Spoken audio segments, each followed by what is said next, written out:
Alors qu'elle n'a pas encore 3 ans, Miriam Kaiser se retrouve dans une secte avec ses frères et sœurs parce que ses parents y adhèrent. Après de multiples sévices, c'est à 22 ans qu'elle réussit à s'évader à sa 3e tentative. Voici l'extraordinaire histoire de Miriam Kaiser. Donc, je suis née en Belgique en 1969. Je suis la 5e de 6 enfants, donc 3 garçons, 3 filles. Mes parents, c'était des enfants de la guerre. Puis, c'était des gens de famille très religieuse. Donc, dans la famille à mon père, il y avait des prêtres. La famille à ma mère, c'était très religieux. Et puis, mes parents se sont mariés dans le début des années 60, dans les mêmes années où est-ce qu'il y a eu beaucoup de changements dans l'Église. Donc, pour eux, d'élever leur famille dans ces changements du Concile Vatican II, c'était où est-ce que les religieux enlevaient leurs vêtements, où est-ce que il y avait toutes les transformations. Donc, pour eux autres, ça a été un gros choc. Puis, ils cherchaient autre chose pour leurs enfants. On est tous nés dans les années 60. Puis, c'est ça, ils ont rencontré quelqu'un qui avait été qui était parti de la Belgique puis qui s'était envenu ici au Canada pour joindre un groupement qui disait qu'il sauvegarderait la foi dans laquelle mes parents avaient grandi. Puis mes parents, ils étaient en recherche depuis plusieurs années. Ils avaient rencontré des médiums, des voyants. Il y avait eu beaucoup d'influence pour se retirer du monde. Donc, quand cette personne-là est arrivée, puis elle leur a parlé de cette... Ben, dans ce temps-là, ils ne disaient pas que c'était une secte, là, mais que c'était comme une église ici au Québec. Mais pour mes parents, ça correspondait à 100% à ce qu'ils cherchaient. Puis, ce qu'on leur a raconté, ça ne s'est pas avéré être ce que ça l'a été. Donc, mes parents, ils pensaient que les familles resteraient ensemble, qu'on irait à l'école dans une espèce de couvent qui avait été leur réalité parce que dans cette époque-là, mettre les enfants dans des couvents pendant des longs mois, c'était quelque chose qui se faisait. Donc, puis ils pensaient que la famille reviendrait dans des petites maisons le soir. Donc, ça leur a souri. Puis la réalité aussi, c'est que ce que mes parents n'ont pas avoué, c'est qu'ils tiraient le diable par la queue. Tu sais, c'était pas facile pour eux, la vie avec 6 enfants. C'est comme si ça correspondait aussi à des besoins qu'ils avaient. Donc, ils ont tout vendu, puis on leur avait conseillé de ne pas le dire à leur famille. La famille à ma mère l'a su juste un peu avant qu'ils partent. Puis ça a été assez déchirant parce qu'elle, elle venait d'une famille très, très soudée, serrée. Puis c'est ça, on a pris l'avion, puis on s'est envenu au Québec. Donc, ça a été le début d'un drame pour nous. Parce que ça a été une coupure définitive avec la famille. Puis ils ont manqué, à mon sens, à moi, de jugement, de ne pas être allés voir avant, mais je pense qu'il n'y avait pas les moyens de le faire. Dès qu'on est arrivé au Québec, on a été séparés par sexe et par groupe d'âge. Et mes parents, ils ont été séparés aussi. C'était une communauté qui était religieuse, donc c'était des prêtres puis des religieuses. Puis mon père, il est devenu un prêtre, ma mère est devenue une religieuse. Et moi, je me suis retrouvée les premiers temps avec mon plus jeune frère et ma petite sœur. Ma sœur aînée, elle, qui était comme la 2e de la famille, parce que chez nous, c'est un garçon, une fille, 2 garçons, 2 filles. Moi, je suis l'avant-dernière. Donc, on s'est retrouvés les bébés ensemble, mais ma sœur, elle s'est retrouvée avec personne, parce qu'elle était one of the boys, tu sais, c'était tous les garçons autour d'elle. Puis l'autre chose, c'est qu'on parlait pas français. Donc, on comprenait rien de la langue. Donc, pour ma sœur, ça a été vraiment une expérience traumatisante. Donc, c'est une petite fille très, très enjouée, puis elle est devenue très triste, très terne. Puis on travaillait tout le temps. J'avais 3 ans quand j'ai commencé que je me souviens que j'ai commencé à faire des petites choses, tu sais, du tricotin, pour faire des tapis, trier des bines, parce qu'on recevait de la nourriture, puis... tu sais, des grands magasins qui se débarrassaient de leur nourriture, qui s'en allaient périmer. Donc, j'étais très petite quand j'ai commencé à travailler. On n'avait pas le droit de jouer, puis c'était très violent physiquement. Donc, la violence, c'était quotidienne. Et c'était de la grosse violence. T'sais, on était battus, on ne pouvait pas bouger, on ne pouvait pas rire, on ne pouvait pas jouer. Et ça a duré toute l'enfance, finalement. Bien, comme on était battus pour tout et rien, bien, sais, on ne pouvait pas parler à moins qu'on nous demande de parler. Moi, j'étais un enfant loquace, j'étais un enfant qui était drôle, j'étais cabotine, donc je mangeais des claques dans le visage. J'ai toute mon enfance, toutes les photos que j'ai de moi, j'ai la lèvre fendue. Je pensais quasiment que c'était normal. À genoux dans le coin, les enfants qui n'étaient pas propres, c'était l'enfer, ce qu'ils leur faisaient. J'ai des enfants la tête dans le bol de toilette. Puis, tu sais, la colère qui me reste de ça, c'est que c'était fait au nom de Dieu. Tu sais, c'était un endroit religieux. Puis, le gourou, il n'aimait pas les enfants. Il n'aimait pas les familles, il n'aimait pas les enfants. Donc, fallait se taire. On passait des heures assis, les mains croisées, les yeux fermés, comme pour passer le temps. On travaillait ou on priait, ou on était assis en silence. Ça a été ça mon quotidien, toute mon enfance, dans le fond. Pour ce qui est de voir mes parents, ils ont été envoyés au loin rapidement. Mon père, il a passé des années en Floride. Ma mère était dans l'Ouest canadien. J'ai très peu vu mes parents jusqu'à l'adolescence tard. Puis on se voyait 2 heures, 3 fois par année. Donc on se voyait pas. Quand on se voyait, c'était contrôlé ce qu'on pouvait se dire. Donc c'était comme... On était devenus des étrangers les uns pour les autres. Puis les plus vieux, ben ils recommençaient à parler en flamand ensemble quand ils se voyaient. Nous autres, les plus jeunes, on se sentait comme... On faisait pas partie. Puis je vivais juste pour revoir mes frères, mais quand je les voyais, j'étais toujours en détresse parce que je savais que... Tu sais, écoute, on avait 2 heures, puis on était 6 ou 8, dépendamment si les parents étaient là. Puis c'était jamais les 2 ensemble, d'ailleurs. Puis, parce qu'eux autres, ils ne pouvaient pas se voir. Dès que ça commençait, la rencontre, moi, je tombais comme en panique parce que dans 2 heures, ça serait fini. Je vivais que pour ces moments-là. Puis des fois, ça pouvait arriver qu'à la dernière minute, ils nous disent « Non, vous ne verrez pas ». Donc, je tombais dans des espaces de désespoir. J'ai vécu très, très jeune des états extrêmement souffrants moralement. J'avais une conscience assez développée jeune, puis je me sentais vraiment abandonnée, puis j'avais la conscience très, très petite que ce que je vivais, c'était irréversible, que personne viendrait me chercher. J'avais nulle part où aller, tu sais. J'avais des amis qui racontaient « Ah, chez nous, il y avait ci, il y avait ça », puis dès que j'entendais le mot « chez nous », je pouvais me mettre à pleurer parce que moi, je n'avais pas.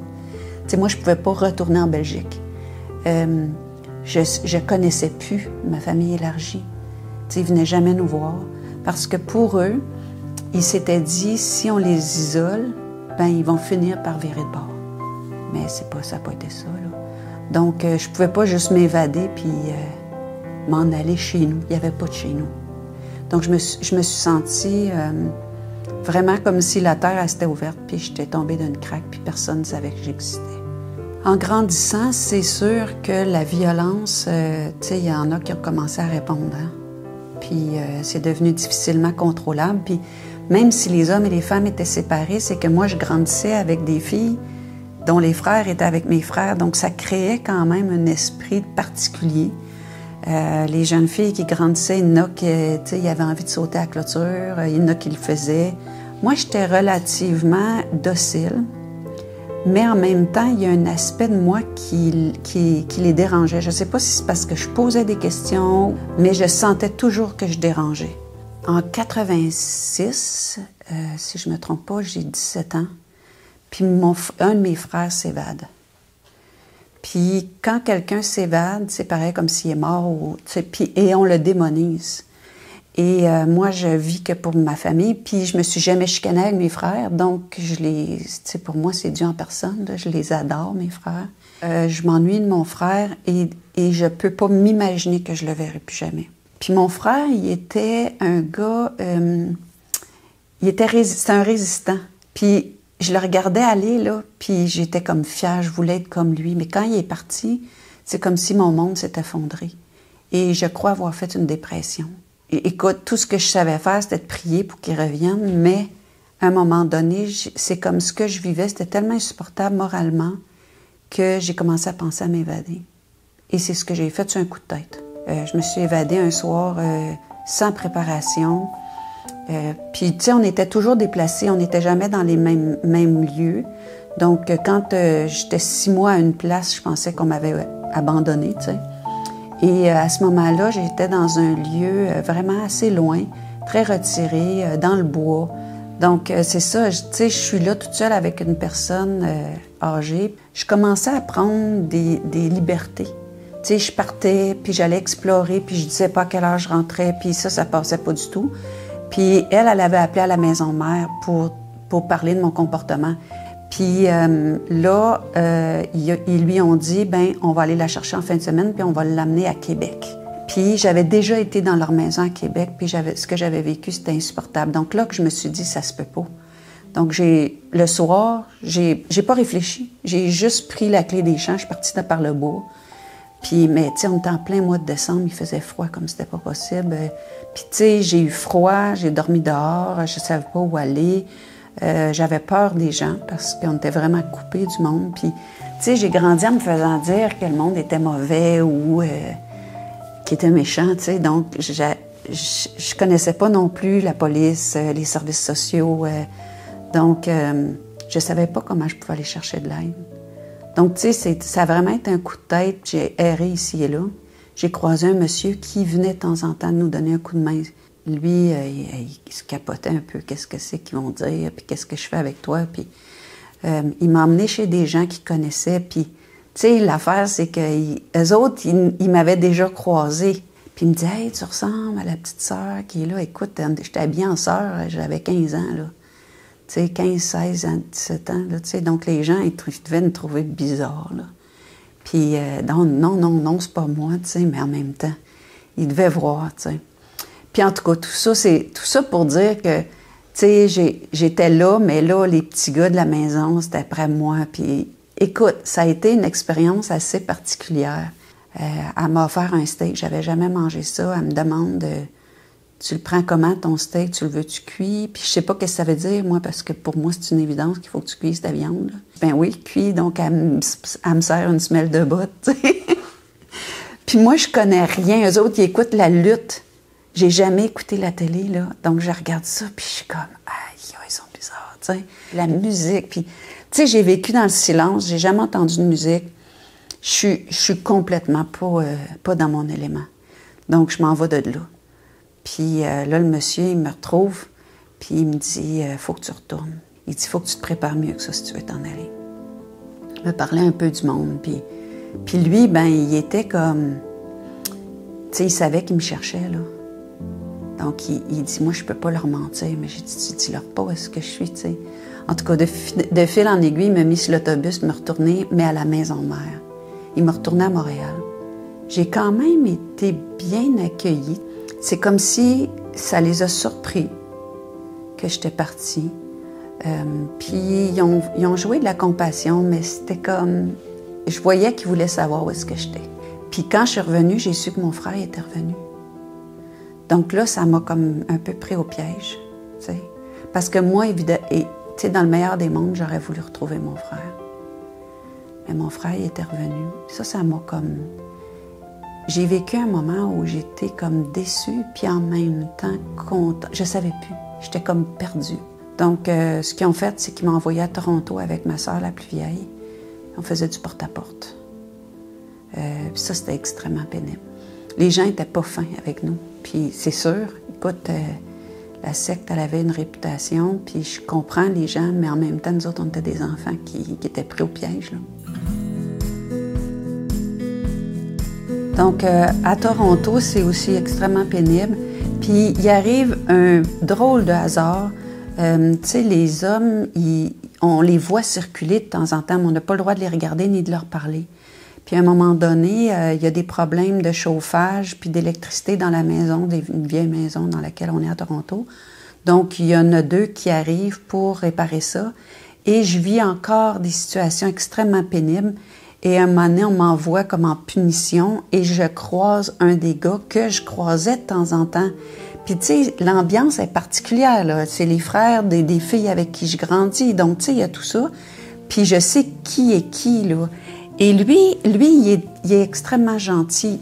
Il dégage une gentillesse. Et moi, la gentillesse, j'ai jamais connu ça. Donc, en le croisant, je m'arrête. Et je me mets à le regarder travailler. Et là, lui, il est très taquin. Il me dit « Ah, t'as pas le droit de me regarder, tu sais. » La façon qu'il me dit ça, il n'y a personne qui est là, il n'y a personne qui nous surveille pour une fois. Donc, je me mets à jaser avec.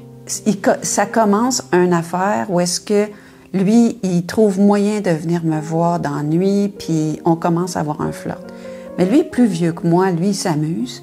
Puis moi, ben tout de suite, écoute, j'ai quel âge? Donc, j'ai 19 ans. 18-19 ans, dans ces eaux-là. J'ai 17 ans. Donc, moi, l'amour, là, ça n'a jamais été sur mon radar. Je connais rien au sexe. Je connais rien à rien, là. Tu sais, je suis vraiment comme une petite fille de 5 ans. Puis, moi, je m'accroche, mais lui, il s'amuse, tu sais. Puis, il se passe pas grand-chose, mais je prends ça comme si, écoute... Puis, tout est fait à cachette, donc ça dure un petit peu dans le temps. Puis, je me fais pogner, lui aussi, puis ça... Écoute, lui, il se fait ramener à maison mère, son contrat est fini.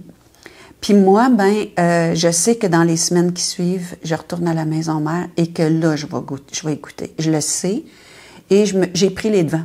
Je suis allée voir, en arrivant, je me fais dire, la DG veut te voir, puis j'ai fait, ah, ça donne bien, moi aussi, je veux la voir. Tu sais, tout de suite, j'ai shifté, puis je me suis dit, je suis allée la voir, elle a dit, vous vouliez me voir? J'ai dit oui, j'ai dit, je m'en vais. Hey, là, elle, tout son plan là, de me punir, il s'écroule, là. Mais elle ne sait pas où m'envoyer. En tout cas, longue histoire courte, finalement, elle me niaise, elle me propose de voir ma famille, tu sais, elle joue avec mon cœur, puis finalement, je pars pas, mais je pars pas parce que elle m'amène voir des gens que j'aime et elle m'enferme là où elle m'amène. Donc, je suis pris au piège. Et là, de fil en aiguille, on me manipule pour que je reste et je veux tout le temps m'en aller. Écoute, je ne sais même pas comment tout te raconter, mais je fais une autre évasion un peu plus tard, j'ai 19 ans. Cette fois-là, j'étais à Montréal et je fais encore du porte-à-porte et c'est quelqu'un qui m'envoie promener à qui je demande de l'aide. Parce que je me dis, c'est la meilleure personne pour m'aider. Et je lui raconte un peu mon parcours. Et là, il me dit, je veux t'aider à sortir, mais je ne sais pas quoi faire avec toi. Donc là, je lui donne le nom d'une fille qui s'est évadée plusieurs années avant. Puis j'ai dit, il faut la trouver. On la trouve, puis il m'amène chez elle. Elle vient d'avoir un petit bébé, elle ne sait pas quoi faire avec moi. Puis, tu sais, vous n'avez aucune idée comment que je suis pas adaptée. J'ai jamais regardé la télé, je ne sais pas comment le monde fonctionne. Donc, je retourne parce que je veux manger. Et là, je me dis, OK, la dernière fois que tu vas t'en aller, ça va être la prochaine, sauf qu'il faut que tu sois préparée. Puis là, on m'envoie à Vancouver parce que le moment où je m'évade, le gars avec qui j'avais un flirt, lui, il venait de se sauver. Puis eux autres pensent que c'est une rencontre manquée. Puis l'affaire, c'est que la supérieure, elle a une histoire d'amour avec. Puis elle me fait vivre l'enfer. Elle me fait vivre l'enfer. Elle m'a enfermée avec des personnes qui ont des problèmes de santé mentale, avec des vieux qui sont Alzheimer. Tu sais, je me sens isolée du reste du groupe. Donc, c'est ça, elle cette personne-là, la directrice, est en amour avec lui. Puis, comme ils ne savent pas si c'est un rendez-vous manqué ou ils ne savent pas ce qui s'est passé, là, ils décident de m'envoyer loin. Puis d'habitude, ils n'envoient pas les jeunes en bas de 25 ans loin. Mais elle, écoute, elle ne veut pas prendre de risques. Donc, moi, je n'ai pas su qu'il était parti. Donc, je suis envoyée à Vancouver parce qu'on veut m'éloigner. On ne sait pas qu'est-ce que je sais. Puis, en fait, je ne sais rien. Je ne sais pas qui s'est évadé. Mais à Vancouver, il y a 2 maisons. Il y a une maison pour les femmes puis une maison pour les hommes. Et mon père est responsable dans la maison des hommes et il vient faire des réparations occasionnellement. Et on veut m'éloigner de mon père, mais moi, je me bats pour passer du temps avec mon père. Puis finalement, on cède. Donc, je passe du temps avec mon père, puis il se crée des choses où est-ce que je lui raconte ma vie. Mon père, il est au courant de rien, puis j'ai 21 ans et je connais pas cet homme-là, il me connaît pas. Donc, ça m'a aidé à prendre mon mal en patience. Mais à un moment donné, j'apprends que l'homme que j'aimais, il était parti. Et là, c'est pas juste que j'apprends qu'il est parti, mais je vois toute la manigance. Donc, je l'ai appris à 5 heures le soir, puis à 9 heures, j'avais sacré le camp, par le bois. Sans savoir où j'allais. Par contre, en tout cas, j'ai fait des démarches pour trouver quelqu'un qui avait connu mes frères, qui m'a recueilli et qui a retrouvé cet homme-là. Donc, c'est comme ça que je suis revenue au Québec et que je suis retombée dans sa vie. Allô, comment ça va? Donc, lui, écoute, c'était comme ça a été tout un choc. Puis ça a été aussi ma fuite définitive. Mais tu sais, je raconte dans le livre que j'ai écrit le fait que quand je me suis évadée, on m'a retrouvée sur le chemin. On m'a rattrapée. On m'a rentrée dans l'auto. J'étais obligée de sauter en bas de la voiture. En tout cas, tu sais, faut lire le livre pour avoir les détails. Mais tout ça pour dire que je suis arrivée définitivement sur la planète Terre. Et le fait que j'avais un point d'attache, mais ça m'a empêchée de retourner. Donc, c'est comme ça que je suis arrivée sur la planète. J'ai 21 ans. Donc, c'est ça, je retombe dans sa vie, puis on doit apprendre à s'aimer puis à vivre le quotidien. Donc, c'est un défi, mais on est très heureux. Finalement, on se marie, on a 2 beaux enfants et j'ai tout à apprendre. J'apprends en élevant mes enfants. Et j'ai aucun diplôme, j'ai rien de reconnu. Quand je m'évade de là, je suis dans aucun système. On sait pas que je suis juste dans l'immigration. C'est là qu'il y avait mon nom, mais ailleurs. Donc, tu sais, il faut que je retourne faire mes classes, mais tu sais, dans tous les niveaux. Donc, je retourne aux études. Il faut que je fasse des équivalences parce que je fais pas partie de, tu sais, on faisait pas partie de la commission scolaire. Et bon, j'étais allée à l'université, j'ai étudié en psycho. De fil en aiguille, j'ai commencé à partager tout ce qui m'habitait parce qu'il y a beaucoup de profondeur qui s'est développée au fil du temps.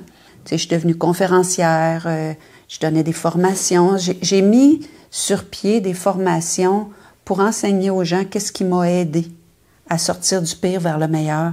Je suis devenue assez connue dans le monde, tu sais, pour enseigner sur le monde émotionnel. J'ai écrit un premier ouvrage qui s'appelle « S'accompagner soi-même en pleine conscience », qui est surtout ce que j'ai compris qui aidait les gens à sortir du pire.